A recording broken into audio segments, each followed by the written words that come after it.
На частной взлетной полосе в Майами воздух дрожал от жары. Вокруг серебристого самолета стояли усталые механики, их лица потемнели от разочарования. Часы ремонта прошли впустую, двигатель не реагировал. Миллиардер Брэндон Хартли в безупречном костюме, улыбаясь, обратился к толпе за ограждением охраны.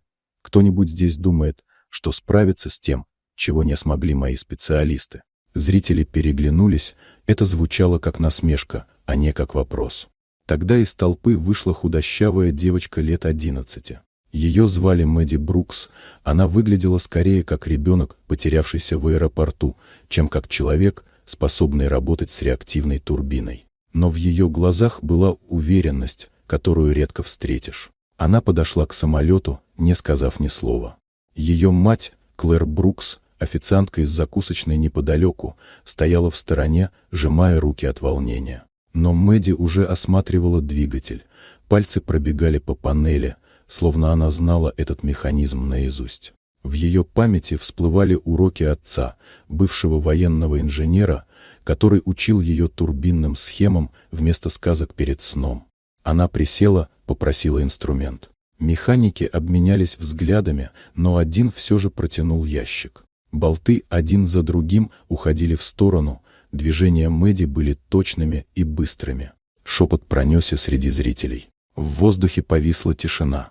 Когда она нашла сбой в системе подачи топлива, дыхание перехватило у всех. Мэдди перекоммутировала линию, проверила соединение, затем спокойно произнесла «Запустите стартер». Механики переглянулись, но Брэндон лишь слегка кивнул. Гул стартера пробежал по полосе, лопасти закрутились, и через секунды двигатель ожил ровным, мощным ревом. Толпа ахнула. Те, кто смеялся, теперь молчали. Брэндон подошел ближе, взгляд был уже не насмешливым, а внимательным. «Кто тебя этому научил?» Мэдди вытерла руки о штаны и ответила: «Отец». Он говорил: «Не бойся сломанной машины, бойся тех, кто думает, что ее нельзя починить». Через несколько дней в той же закусочной к Мэдди подошел мужчина в темном пиджаке. Он представился как директор инженерной программы из института Вестбридж и сказал, что слышал о ее работе. Он задал лишь один вопрос: «Как ты сохраняешь спокойствие, когда все смотрят?» Мэдди ответила: «Потому что машины понятны, если слушать их внимательно». В понедельник она уже стояла у ворот кампуса, среди зданий из стекла и металла. Там, где другие видели преграды, она видела задачи.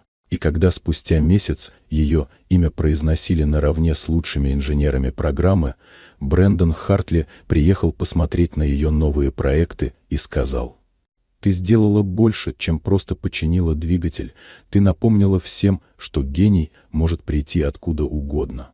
Вот такая удивительная история. Дорогие друзья, если вам понравилось видео, поставьте лайк, а также подписывайтесь на канал, впереди еще много интересного.